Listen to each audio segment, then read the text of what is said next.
You are tuned in to the FowlWeather Podcast, the forecast to your next successful hunt.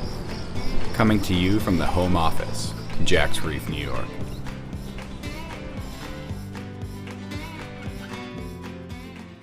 Waterfowl hunt management varies widely across duck country on public and private lands.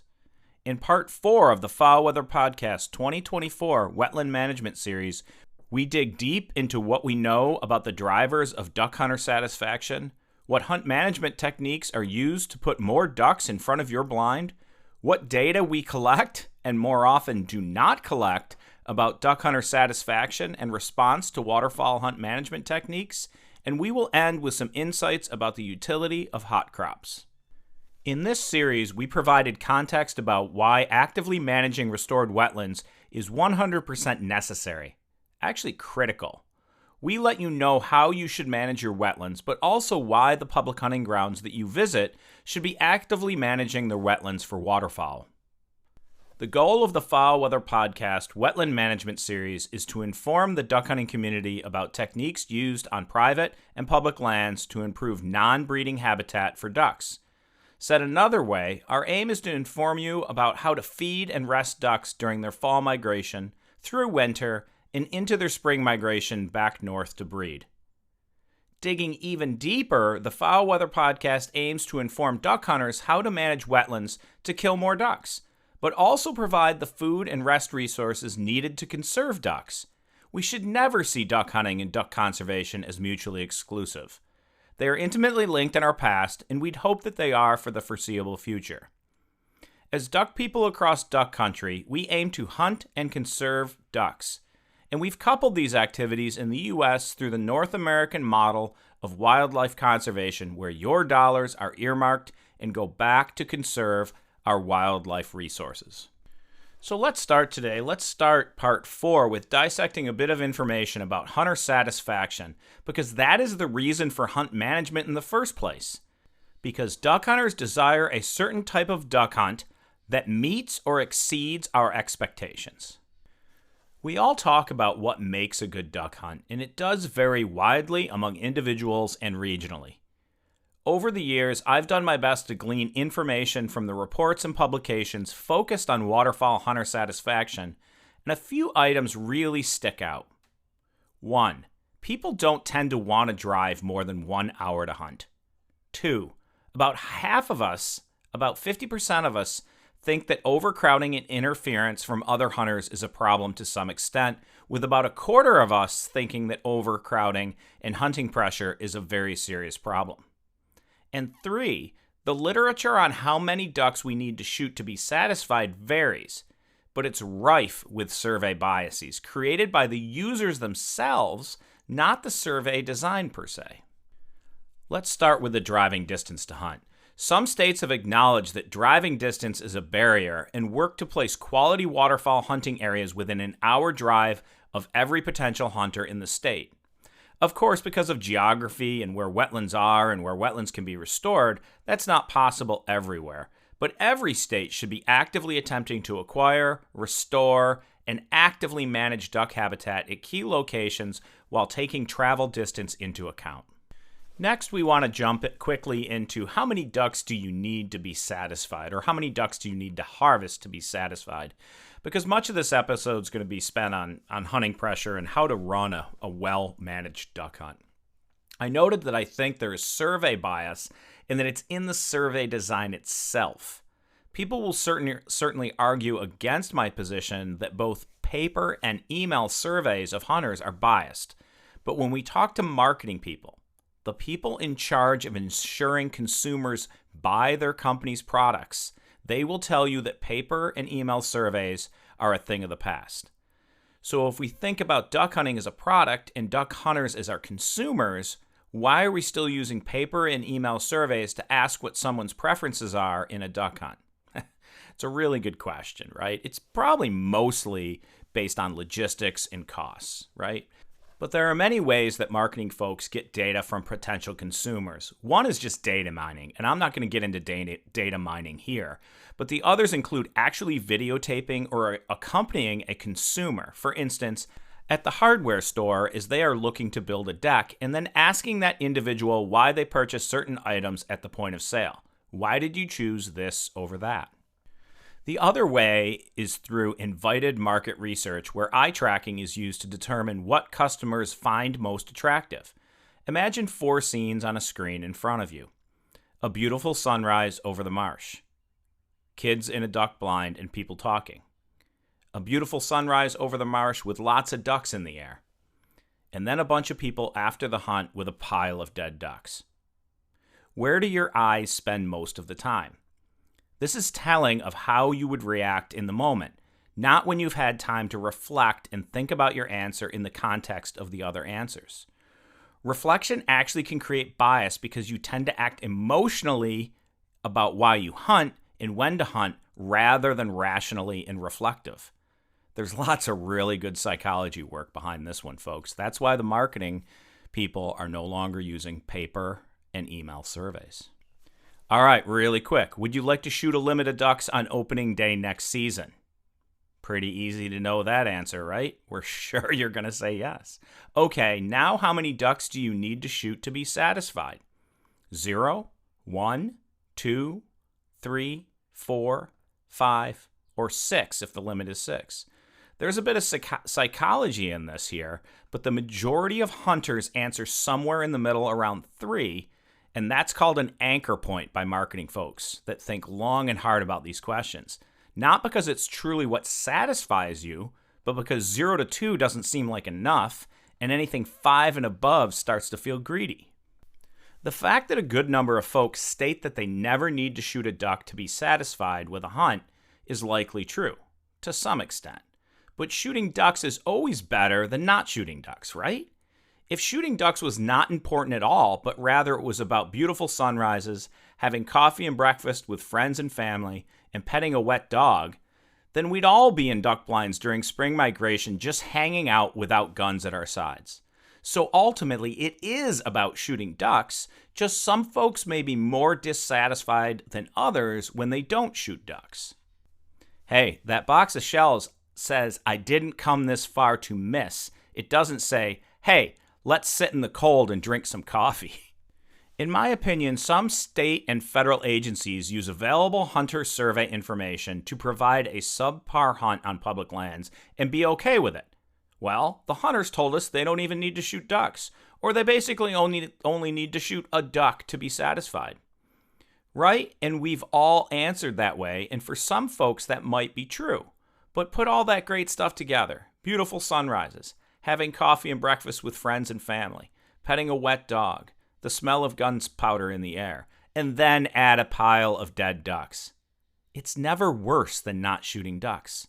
So in my opinion, public land managers should be aiming to put the greatest number of ducks over your head with the greatest potential to shoot limits, with the realization that they will likely never get there. What that also means is they need to work harder at duck habitat and duck hunt management. However, duck hunters should do the same. Have the realization that getting a limit is highly unlikely. Temper your expectations. But goodness, be truthful with yourself that the goal is to shoot ducks. It's called duck hunting, not bird watching.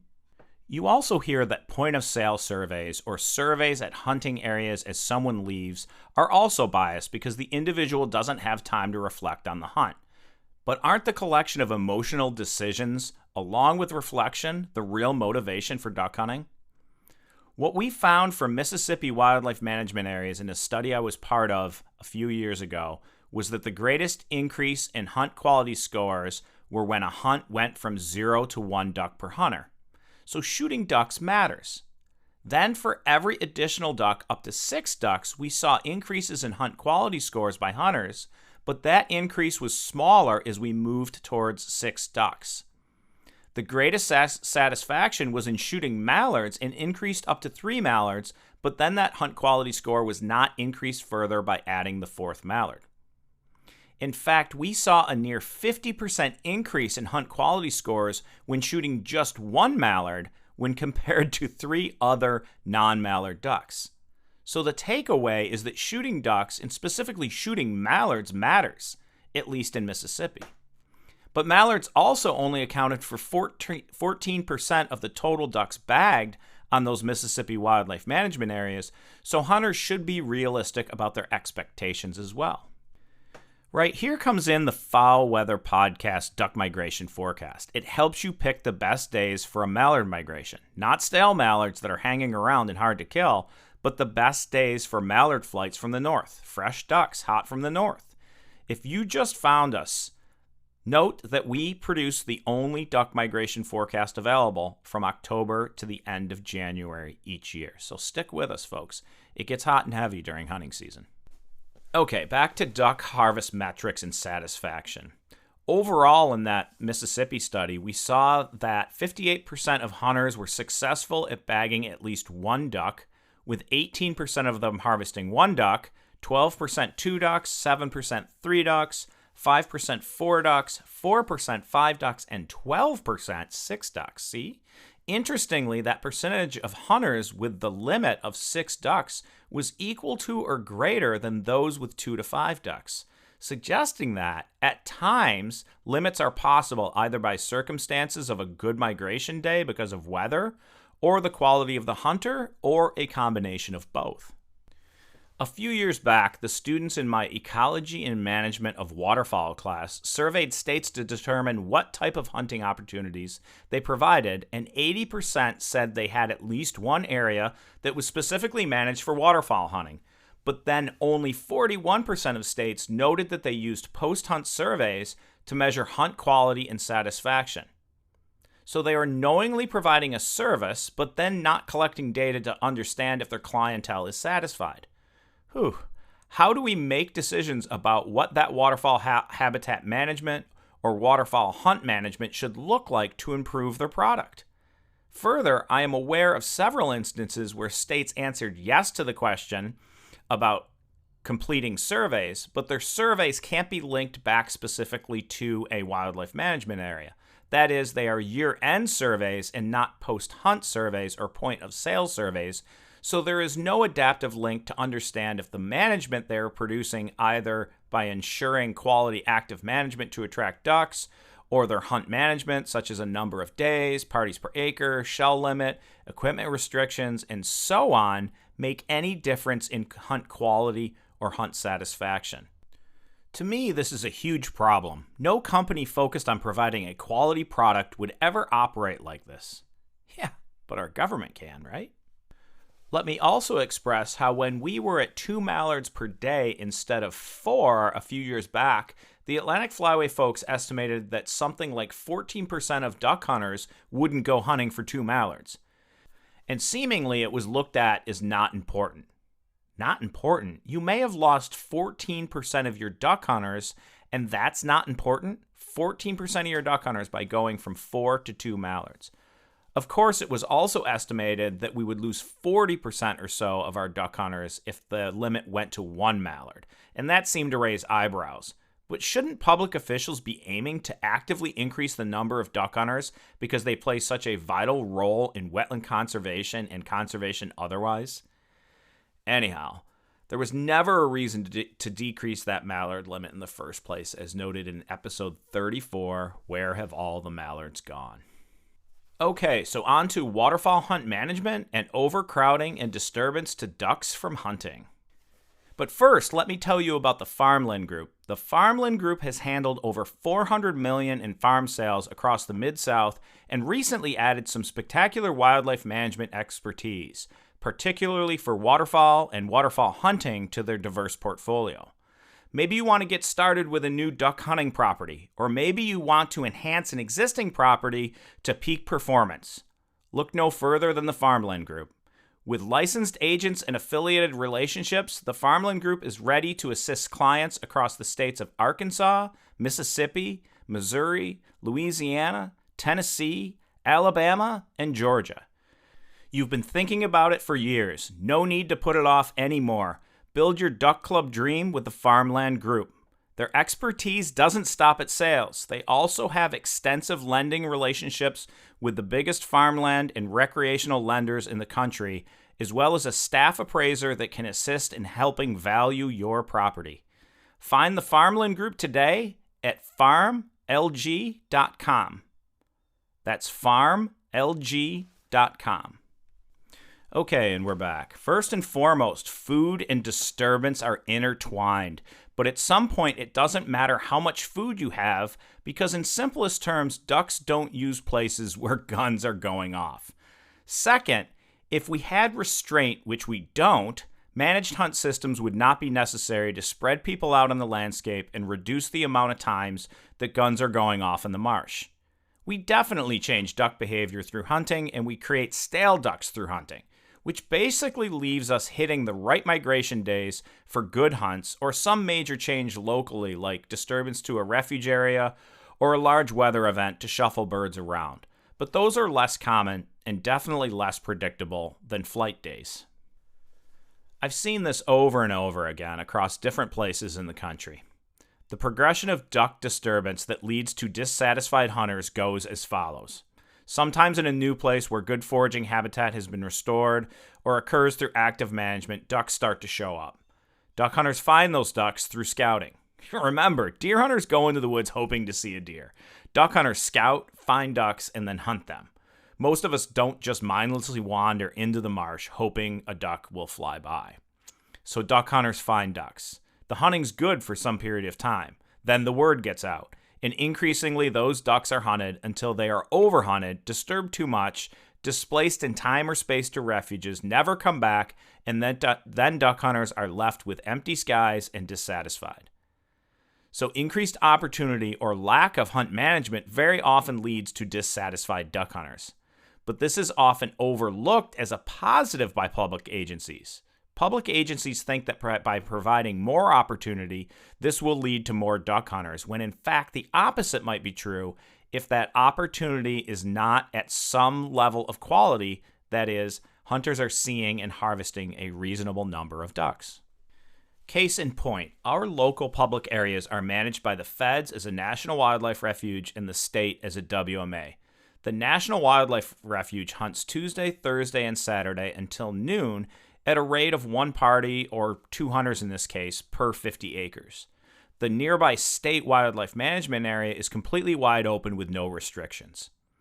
On Saturday of opening day of duck season, the National Wildlife Refuge and WMA likely shoot about the same number of ducks per hunter, but the shooting on the WMA continues into Sunday and so on without a break. It takes about 2 days to push nearly every duck off the WMA and onto the unhuntable portions of the refuge, whereas the refuge continues to hold ducks and sustain around a 2 to 3 duck per hunter average throughout most of the season. This is a perfect example of more opportunity on the WMA, but after the first few days, the actual number of duck hunter use days becomes dismally low because there aren't any ducks left to shoot, so they don't go there. So can this really be called opportunity? In contrast, for about 25 reservation spots at another nearby National Wildlife Refuge, they have about 480 applicants for opening day, right? 25 reservation spots and 480 applicants for opening day, suggesting that hunters are seeking a hunting experience that is limited, that is, demand by hunters is much greater than the supply provided by the state and federal areas. So while hunters are telling us they're seeking a quality experience and there's not enough places to access that quality experience, we are not restraining ourselves enough on the remaining public land that is just open to ever obtain said quality hunting experience that we seek. I'm to blame too. I have areas that I know I can get into groups of 300 to 400 mallards circling if I let them build up. And it's an amazing experience working them into a small timber hole off the river. But I'm not the only person that knows about it. So when it gets to about 50 ducks, I go. Or more often than not, someone nowadays is there every day, and it never gets good, even once per season. So while hunters tell us they are seeking a quality experience and there's not enough places to access that quality hunting experience, we are not restraining ourselves either on the remaining public land that is just open. Right? So what we're left with is a hunting experience that never meets our expectations. Now also remember that constantly having guns in a place also defeats a good portion of the purpose of wetland conservation and management, and that is feeding ducks so that we can send them back strong. Okay, so what's that scenario then that works to hold ducks and ensure that ducks are over your decoys for quality shooting opportunities? Yeah, of course, this varies widely across North America. We'll get into a few generalizations here, but if you're interested in more detailed hunt management consultation, please do feel free to email me at drmike@foulweather.co. Most places, when asked why they hunt it the way they do, will tell you, well, that's how we've always done it, or that's what the hunters asked for. But few have real solid evidence using collected data as to why they hunt an area in a particular way. We really do need to put more science behind waterfowl hunt management strategies. Okay, into some general considerations for a waterfowl hunt management plan. First, and this goes for public and private lands, you should have dedicated waterfowl hunting areas that reduce all disturbance outside of hunting hours. Having a waterfowl hunting area with hunting time restrictions that has deer or pheasant or other types of hunters or recreationists trampling through is not good for holding ducks around. This includes vehicles passing by. If your hunt area has a 2-track that goes by it, try to grow a tree or two, or vegetation otherwise, such as Egyptian wheat, to ensure some type of a barrier. Next, ensure adequate refuge between 25 to 50% of your area if possible. If the goal is to sustain a high duck per hunter average, then no more than 50% is needed, because there typically is not any gain in harvest per hunter with additional sanctuary beyond 50%. Hunt at the most 1 party per 50 acres, but if you want the best experience where ducks are abundant and decoy well, go to 1 party per 100 acres. Parties would typically be 2 hunters, but should never be more than 4. You will likely shoot the same number of ducks at 1 party per 50 acres as 100 acres, but the difference is that ducks will continue to use the marsh at 1 per 100 acres, and the shooting will be better and take less time to meet the harvest level that satisfies most hunters. For example, at 1 party per 50 acres, it might take you until 10 a.m. to get your limit, and during that time, no ducks are using that area. It's basically scaring them off because of the density of hunters. But at 1 party per 100 acres, you could be finished in about half the time, have bigger flocks and better shooting opportunities, less cripples, and ducks are able to land in between parties and feed in that marsh, thereby meeting your conservation and hunting goals at the same time. I've actually always wondered if you could just hunt an entire refuge at really low densities and still hold ducks, even without any refuge, because the entire place has spots that ducks find that are like little mini refuges. It also reduces likelihood of an eat-out of foods on refuge areas too early in the season, so you can hold ducks longer on an entire area. Really makes you wonder. But I don't think many folks have ever tested out this theory, right? Our local refuge hunts only 25% of their area with no real rationale other than that's how they've always done it. All right, more details on how to manage your hunt and hold ducks around. Use the appropriate shotgun gauge for your area. There are clubs on Lake St. Clair that only use side-by-sides and over-under 20 gauges because the disturbance is just such a big deal on these small acred clubs. Just think about it. Simply, you don't need a 3.5-inch shell and a 10 gauge to kill wood ducks. Just tone it down. Go with the ammunition and the gauge that makes the most sense for the type of ducks that you are hunting. Find other ways to reduce disturbance if needed, including shell limits and boat motor restrictions. A 25 shell limit per person is adequate, but 15 is even better. If you can't kill 6 ducks with 25 shots, you should probably go home and go to the range anyway. Hunt half days. Hunt half days. These could be gentlemen's hours too if you have a club, right? You might shoot not first thing in the morning, you might shoot a midday period, but don't shoot all day, right? Hunt half days. While this may be controversial and some might tell you that ducks don't react to half-day hunts, that isn't true everywhere, and it isn't true of every duck. In studies with ducks tagged at the beginning of season and then tracked, they really may have figured out where is safe and not enter the woods or other marshes even when they are hunted half days. But flight ducks, fresh ducks, are susceptible for a few days under the half-day regime. In some places, ducks are always susceptible to start to come into hunted areas about 10 a.m. till noon, even when they've been there for a while. Right, this is going to vary everywhere, so gauge it. But don't hunt every day, all day. Going and sitting in your blind every day just creates a place that guns live as far as a duck is concerned. Restrain yourself to 2 to 3 to 4 days per week at most, and pick the best days to hunt. Pick the good weather days and flight days right? Tune into the Fowl Weather Podcast to get that weekly migration forecast from October to January, where we let you know when ducks are likely to show up in your area. Again, fresh ducks hot from the north. If you're a public area, I think you should have dedicated staff to managing the land and the waterfowl hunt through an equitable draw system whereby 50% of the spots are by reservation and 50% are randomly drawn on the day of the hunt. I'd also suggest an equitable draw system on your hunt club. It just keeps members honest and infighting down. And goodness, no matter if you are public or private, collect harvest and satisfaction data from hunters. Did you see enough ducks? Did you harvest enough ducks? Did other parties interfere with your hunt? Do you think you hunted in well-managed habitat? And so on. Here's the problem, though. My sense is that fewer and fewer public servants, fewer and fewer public servant biologists are duck hunters themselves. And the farther we are getting away from public land hunting being a quality duck hunt because A, the individuals don't care like a duck hunter would, and B, they simply don't have perspective. We should be continuing to train and place high-quality hunter conservationists into key positions for the ducks and the duck hunters. Alrighty, lastly then we're going to provide some very basic information on hot crops like corn, milo, and your domestic millets.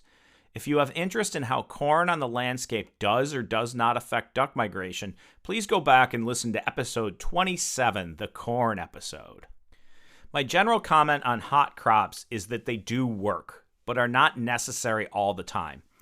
Everyone wants to plant something, but it takes a lot of effort and money to do so, and if you're trying to do it on poor ground or you do it improperly, it is a giant waste of resources with little to no return in ducks in front of your blind or in your bag. So first and foremost, I'd look to a wildlife consultant to provide a planting guide. Second, I'd consider moist soil management first, especially if your alternative is a harvested crop. Moist soil wetlands with proper management produce more food and more diverse food per area than harvested corn or soybeans. Next, I'd look to something more adaptable like Chihuahua millet than our typical domestic crops like corn and milo. Also remember that for WRP sites or Wetland Reserve Program sites, only 5% of the area can be in any type of crop, and that typically isn't enough to attract ducks for too long. So go ahead and plant, but I'd focus on Chihuahua millet and definitely that over Japanese millet if possible, because Chihuahua is such a better crop for duck holes than Jap millet. That said, if I had 4 impoundments at 100 acres each, I'd keep one in fully flooded unharvested corn or rice with some moist soil mixed in, if I could, and then I'd rotate among the other 3 units between years, with those units being mostly moist soil annuals with Chihuahua millet mixed in, and visual barriers and blind areas kind of Egyptian wheat mixed in as well. Of course, this is a generalization, and Chihuahua is a 120-day crop, so it does have its limitations as you move north. But I want to note I have nothing against feeding a lot of ducks by flooding corn, but it is certainly expensive, right? You can get a lot of great duck use out of moist soil management in incorporating a few more reliable domestic crops like Chihuahua millet.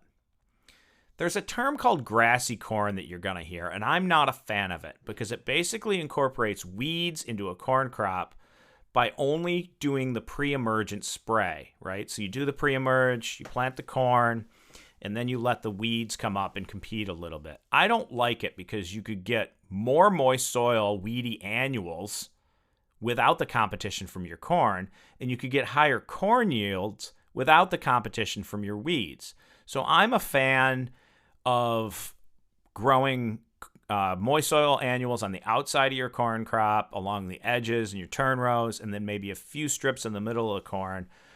So there's some areas really left to grow weeds. So weeds and corn next to each other, but not competing directly with each other that hinders the growth of both the corn and the weeds. Again, each area is different, and you should probably consult with an expert for your specific piece of ground for wetland, hot crop, and hunt management plans to get the most out of your property.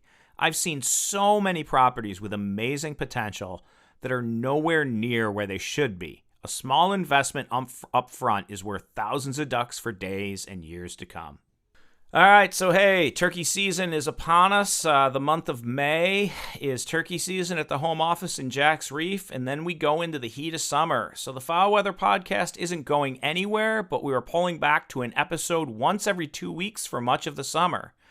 If there's breaking news on the duck population or otherwise, we will certainly bring that to you ASAP. For now, thanks for listening to our 4-part Wetland Management Series, and if you haven't hit all the episodes yet, go back and give them a listen. Thanks for joining us, and as always, may your skies be filled and shoot straight, my friends.